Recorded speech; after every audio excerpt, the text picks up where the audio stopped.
So Annitah will be our speaker today, and there are a few things we're gonna actually introduce a little bit about her. She brings a global perspective and also some practical expertise to EMI classrooms, and she is currently a Fulbright English teaching flagship, or the ETF, currently stationed here at NTUST. So if you or the students from the courses where you are assisting as a TA are looking for additional consultations or support, make sure to take advantage of the incredible resources offered by the Fulbright educators. Okay, so she will be sharing with us the topic of teaching and engagement, and this is actually a topic that was highly requested by you guys. We do look at the feedback that you filled out to us, and this is one of the topics that a lot of TAs requested for. And she'll be focusing on three main aspects: course design skills, and also engaging presentation techniques, and also professional growth development. And these are the skills I believe will be very beneficial to all the TAs, no matter you are a prospective TA or a seasoned one. So without further ado, let's give Annitah a big warm welcome. Hello everyone, like was just mentioned, my name is Annitah. So before we start, I would like to let you know that we will have a lot of discussions, okay, in today's workshop. So if you're not sitting next to anyone or near anyone, I suggest you move your seat before we start, okay, because you cannot participate by yourself, okay? So feel free to move as you please, okay, but you should be sitting next to at least two other people. And right now the time is 12, okay, and I'll give you until about 12:15, okay, so 3 minutes to adjust yourself before we start. Since I would like to utilize all of the time we have together, I think I'm going to start now, and as everyone comes in, they can just join us where we are, okay? So today's workshop is about teaching and engagement. And first, I'm going to start by introducing myself, okay? So, like I said, my name is Annitah, right? And I grew up in Worcester, Massachusetts, okay, which is on the east coast of the US. And this year I'm an EMI TA right here at NTUST. And last year I worked at a middle school here in Taipei. Okay, and I studied education and East Asian studies, right? It's about culture and history. And today, right, this is what we're going to do, right? So first we're going to talk about lesson planning, okay? How can you plan your lessons? And then we're going to talk about engaging teaching methods. How can you make sure that you're meeting all of your students' needs, okay? Because you're going to have many different types of students. How can you make sure that they're all learning? And then we're going to have some TA practice, right? We're going to discuss some situations that you might encounter and how you can solve them. And at the end, if you have any questions, okay, you can ask, okay? And I'll try my best to respond, okay, with that example. So, right, before we start, I want you to get familiar with the people that you're going to be discussing with, right? So to start off, I want you to turn to the person next to you, right, or the people near you, maybe just a pair or two other people, right, and introduce yourself, okay? You can tell them what your name is, what year you are. Are you a freshman, a sophomore, a junior, or a senior, or maybe you are a graduate student, okay, right? And also your major, what are you studying? And the last thing, okay, why do you want to be a TA? So I'll give you about 2 minutes to do that. So time is up. Okay, we're going to move on. 3, 2, 1. Come back. Thank you. Okay. So now that you know the people next to you, okay, maybe it'll be a little bit easier to engage. For now, we're going to start. Okay, so I'm going to teach you some strategies, okay, for effective lesson planning. Because there are many different ways you can create a lesson, okay, but some things are necessary or they can be helpful for you to know.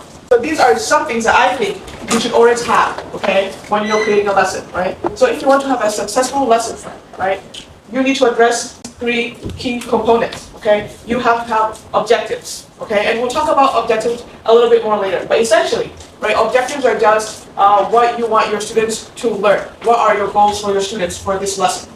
And then also you have to have teaching and learning activities, right? So you have to have engaging and meaningful activities that you can then have your students do to help them learn. You should not be talking at them the entire time. Students can also learn, okay, by doing it themselves, okay? And also you have to have some strategies to check for understanding, right? And because if you're just teaching and teaching, but you're not sure if your students understand, you have missed the whole point. These are the different steps that you should take while preparing a lesson plan.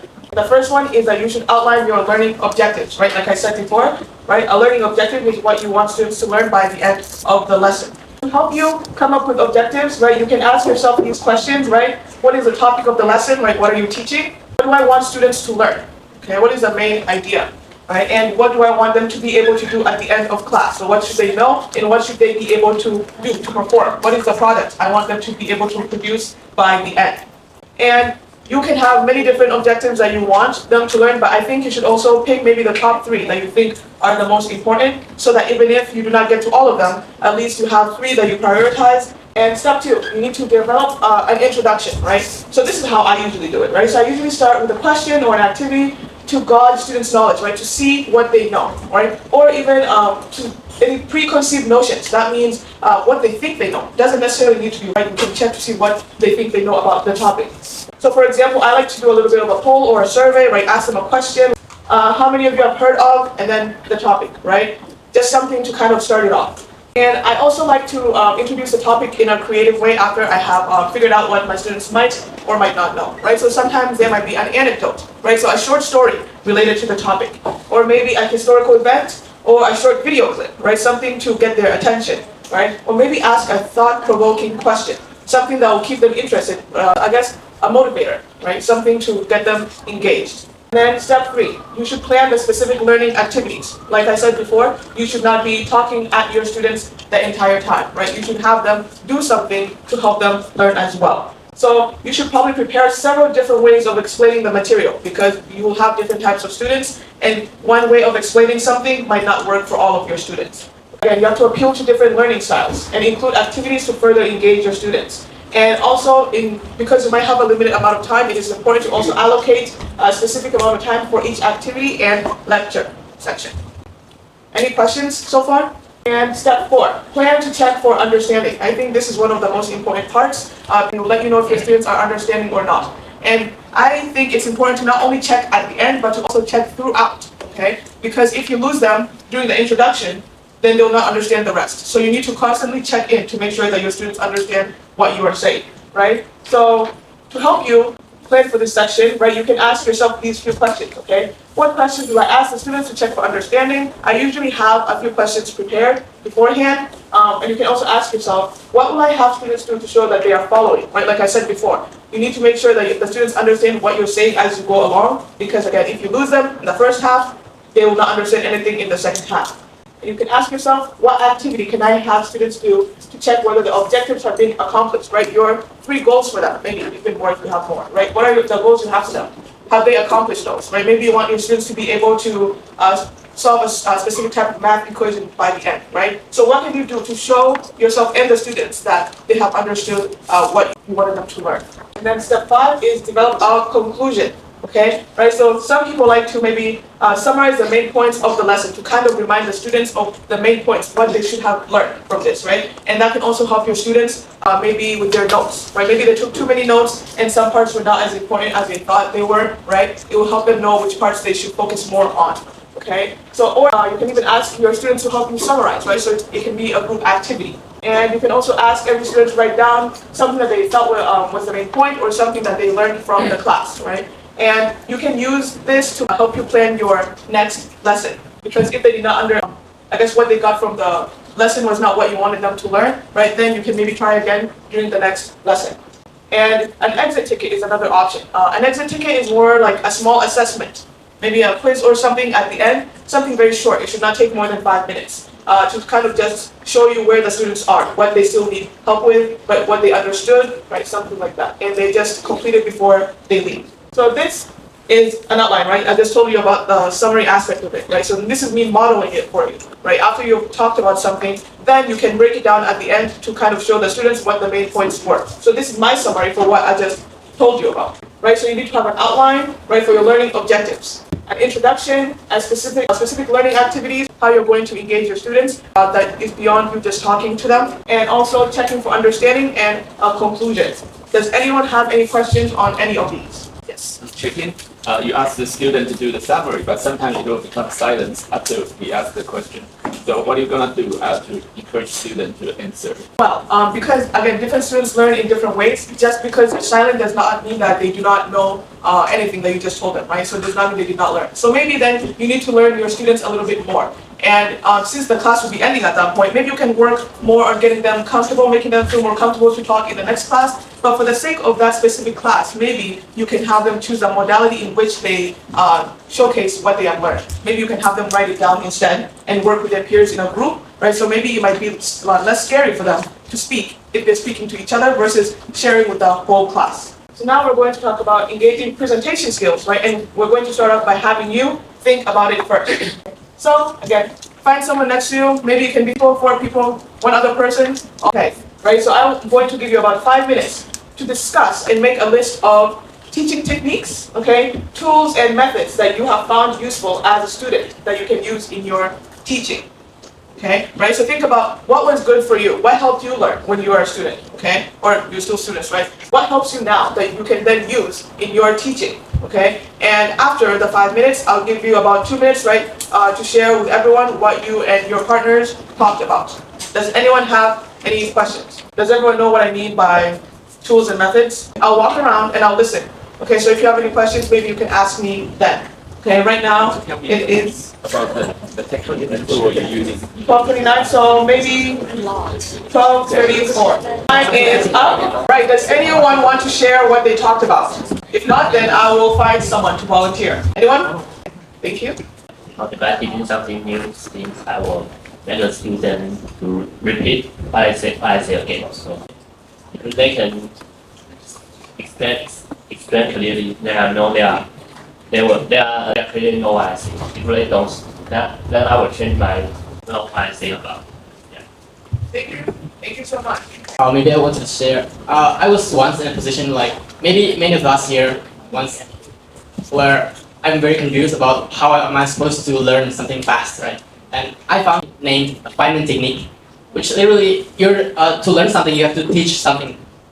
So, for example, let's say calculus. Like for example, maybe I'm not very good at calculus, but to learn calculus faster, I can just learn some basics and then I try to teach it to someone, or maybe to, for example, it doesn't need to be a person. It can be like, for example, a plant, and I'm teaching to a plant that, and at that moment, even though I'm not very good at calculus, but I'm strengthening the basics of calculus. Very good. So again, practicing maybe? We talk about the methods for teaching and learning, and we talk about projects, experiments, real-life applications, quizzes, discussion methods, and watching supplementary. So we all share our experiences with each of these methods and how projects and experiments connect to theories, the application of theories in learning. Then we talk about quizzes and how it helps me to raise the estimation of what was being taught. Very good. Okay. All right. So now, okay, I'm going to give you some of my ideas. Okay. So I like to think, right, about teaching modalities, right, different ways that you can engage your students, right. So how can you make sure that the way you present your information is effective? Well, you can't always know, right, until you try it out. But it's good to cast what we call a wide net, right. So try different things. And if you use a different learning and teaching modality, right, you can, right, meet different needs of different students. Okay, so I like to use these 3. Okay, the first one is visual, right? Visual like vision, right? So it's all about what you see, right? So we have a lot of visual learners. They might not understand it if you say it to them, but if you show them a graphic or some kind of visual aid, right, they might understand it better. So if you use graphs, right, and charts and graphics. Right, and also we have auditory, right? Auditory learners, right? So they might learn better if they hear it instead, right? They need different auditory inputs. So maybe they might need to go to a lecture, or listen to a podcast, or have a conversation, right? Listen to what other people think. And maybe they might also need media, right? Maybe they need to watch it in a video or something like that, right? So far, I think we've used a few visuals, right? And also you've talked to each other, you've had a few conversations, and I think it was very good for your learning. So we have also used auditory. And the last one is kinesthetic, right? Which is learning by movement. And that can look very different for different age groups. So for younger students, it might involve way more movement than for maybe, university students, okay? So role playing, right? Especially if you're practicing some kind of language, it might be very helpful. Speed friending, which is basically, right, you have students talk to different students, right? They go, like, one row does not move, and the next row goes around and switches partners, and they discuss topics, okay? And there are also other many activities that you can use that involve movement. And also, I wanted to introduce you to types of learning methods, and there are 7. Right, so the first one is the discussion method, which is when, again, you discuss the topic, right, and come up with solutions or answers, right, which is what you just did. And also there's a lecture method, where you have somebody giving you all the information. And then demonstration method, where, again, it's a little bit of a combination with the lecture method, where somebody's showing you how to do it, right? They don't necessarily always have to say something, right, but they can just show you by doing it first. And you'll see this a lot in a math classroom or something, right, where they show you what it's supposed to look like, and then you are supposed to also try. Okay? And experimental method. I think this is one of my favorites, okay, because you do not give the students the answers, you kind of guide them, right? You ask them some questions to guide them to the answer, so that they have to experiment and figure it out by themselves, but with support from the teacher. Okay? And then also there's a debate method, right? So you maybe split the classroom up into 2, and then they're supposed to argue for one side or the other, right? Even if they're not, they still get to learn a lot about the topic from the 2 different angles. Even if they're the side that they're not arguing is not something that they might be researching, they'll still get a chance to learn about it because they'll hear it from their the people that they're debating. Okay? And then there's also the concept map method, where you take a lot of information that's maybe like in a textbook and you organize it in a way that is easier for the students to understand. Okay? And also the online method, right, become more common these days. So not only having a lecture online, but using online tools and online engagement tools. And I'll show you a few examples. Okay. So online engagement tools have become very popular amongst educators these days, and we can use them to make learning more varied and interesting for the students, so that it's not always the same. Okay. And here are some examples.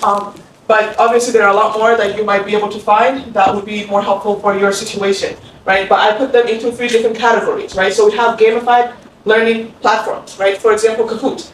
It takes information that students need to know and makes it more kind of like a game, okay? So that they can have fun with it. And then interactive presentation tools, right? Like Nearpod. For example, Nearpod, you can either make the slides on the website or put your slides in the site. And the students can enter in a code on their computer, and then they can be able to not only see your slides, but also interact with them. So if you have a question or a poll on your slides, they can just answer it on their own computers, and the results will show up on the main screen for everyone, okay? And then we also have collaborative learning tools, right, like Padlet. And those allow students to work together at the same time, maybe even something like Google Slides, right, because everyone can access it and add to it together. So again, these are just some examples, but if you want to find more examples, I think this part right here is all you need, right? Depends what kind of tool you're looking for, right? And you can type that into Google and find many different other examples. Okay, so I'll give you a chance to write that down if you'd like. So now we're going to move on to some practice, okay? So I'm going to introduce you to some different scenarios that you might encounter as a TA. And then you're going to talk about how you might deal with those different situations, right? So in groups of 4 to 6, because I want you to be able to get many ideas from different types of people, right? So again, if before you're only talking to one person, maybe find another. But I see a lot of you are working in 3s. Even if it's a group of 3, I'll also accept it. Okay, so maybe let's say 3 to 6 people, right? Right. So I'm going to show you the different various TA-related scenarios, and you can discuss them each one for about like 3 minutes. Okay, and then one person, but I'll pick as many groups as I can, right? And we'll share what you discussed. Okay, to see all the different ideas that people came up with to solve these scenarios. So this is the first one. I'm going to read it out to you. A student comes to find you after class because he thinks that the grade you gave him on his last assignment is unfair. He wants you to take another look at his work and change his grade. What are you going to do? You have 3 minutes to work with the people next to you to come up with a few solutions. Time is up. So does anyone want to share any of their solutions? Somebody who has not shared before. Anyone? Or should I start finding someone? Maybe I'll show his assignment and told him why his grade is like that. So actually, our group consists of 5 persons have an agreement that we are disagree to give the extra assessment for one students like this because Actually, all the assignment have been, because previously we have the classroom agreement. Before we start the course, we should have the classroom agreement, how we assess, we have a rubric over there, and how the assessment used in that classroom, what about the midterm, what about the final midterm. So actually, there is the clear border between the fail and the success students in this classroom, and it will be fair to all the students in that course. Okay, so this is, I guess there are a few of the ideas that I came up with, okay? Like many students said, always have a clear grading rubric, okay? Like you said, the standards, or again, the guidelines of what is expected of the students, right? And if they do not follow those guidelines, then you don't get such a good grade, okay? So, and I think it's important to have these standards, right, given out to the students before they do the assignments so they know what they should be doing, okay? And also walking students through how you got the grades that you gave them, okay? So that if they inquire about it, right, you can show, you have like a good reason as to why, right? Do not give grades arbitrarily. That means that do not just make up a grade because you feel like it or you don't like the students, so you give them the whatever grade you want to give them, right? You have to have a good and rational reason as to why, right, you made the choices that you made. Like you said, right, you walk them through the assignment and show them where they lost points, okay? And if it's still not working, right, you can offer to bring the matter up to the professor as a last resort, right? You can tell them, hey, if I cannot help you, maybe you should go and find the professor because they are the ones that created these standards. So second scenario, okay, one of your students has been emailing you about topics that are not related to the class. The student tries to follow you on social media and asks you out for coffee. This situation makes you uncomfortable. What would you do? This is my case when my student is also my friend. So it is a bit hard for some time to differentiate how to deal with some friends, some other students. So for example, in my class, it's like the graduate program, and then it's also very normal that people is collaborating with other lab. So I think personally, it's okay to be friends with your student. However, when the student, the class matter or like privacy of the class, for example, like tomorrow quiz is what question or which chapter or which point will come out on the test. I usually not answer, and usually when they want to bribe me to get it something beneficial for me, I will not come near that thing. So, but I see that if your student also your friend, it's okay and it's so normal. So just stay professional during the class, but be approachable also outside class. That's for me. Hello everybody, my name is Jenny and I'm a graduate student from Applied Foreign Language. Okay, so here is my experience. Ever since I have been an English teacher for years, and of course that situation happened to me before. But for the first one, the scenario here, emailing me the topics that are related to the class, I would be happy that I having that email, but I won't reply the email directly. I will explain the things in class, in public. Not mention about who is sending me that emails. Okay, so that will the person won't take it personally, and at the same time, the students won't get too much attention from me, because if I email him or reply him directly, and then he will think that so the teachers will always have some feedback, right? And then he will keep doing this all the time. So maybe I would prefer to do this in public in the class. Okay, and the next one here, if the students try to follow me on social media, okay, it's very easy, just, so that is my opinion. Thank you. So all very great different ways to deal with the same situation. I personally thought, right, because I specifically mentioned, right, that this situation makes you uncomfortable, right? So maybe they might not be your friends. So I would say set boundaries, right? So remind the student about your role and teacher-student relationships, right? What is okay and what is not okay to do. Okay. And you don't have to necessarily only tell them, right, directly. Maybe like you suggested, the next time you have class, you can just kind of make an announcement so that you're not really making the student feel bad about it, right? And also just as a reminder for anybody else who was thinking of doing the same thing. And if you're not comfortable making the public announcement, maybe you can have the professor, I guess, let's talk about it and talk about the proper ways of utilizing a TA, what the TA is there for. Okay, and I think it's best to maybe set up these boundaries before this problem comes up, because usually it does come up. Just reminding the students once in a while the services that you provide, okay, so that they know that they should not overstep and try to utilize their time for any other reason. So I think we're going to do one more before the end, okay? So the last one, okay, you have a lot of content to go over in one class, but your time with the students is very limited. You want to balance participation and lecture time, right? You want the students to be able to engage, right, to contribute something to the class, but also you have a lot of information you want to give them. What do you think you can do? So basically, I will record the video, and the students watch the video at home, and in class, we can make them to discuss to each other, and maybe ask question. It's all okay. Great, that is a great method actually, right? If you don't have enough time in class, maybe the parts that they can do at home, you should assign them for homework, and then the parts that you need to do in class, okay, you can do within class time, okay? And so this is what I came up with. I said be intentional with your participation activities, right? Because like I said before, you can actually learn from activities. You do not need somebody to constantly be talking to you to learn something. We talked about all the different learning methods and learning modalities, right, that you can utilize to still be able to learn something, right? Like the experimental method where you can actually learn by doing it yourself, right? So the activity itself can be something that can help you learn, right? So you do not need someone to lecture to you, at you all the time, okay? And like I said, right, the experimental method is a good example of this, right? So we do not have time to do the last one, so we're going to move on. Okay?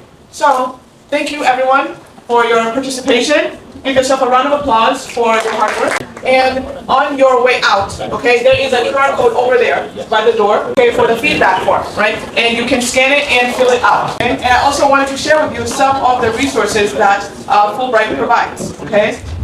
So again, if you're interested in a consultation, you can come join us in the Fulbright office. You can go to our Instagram right there. This is the Instagram handle. And if you go to the link in our bio, you can find, I guess I would call it, information on how to book time with us, okay? How you can get in touch with us, right? And we can help you. We have many different services. If you're preparing for an exam, an English exam, you can come find us and we can help you with that.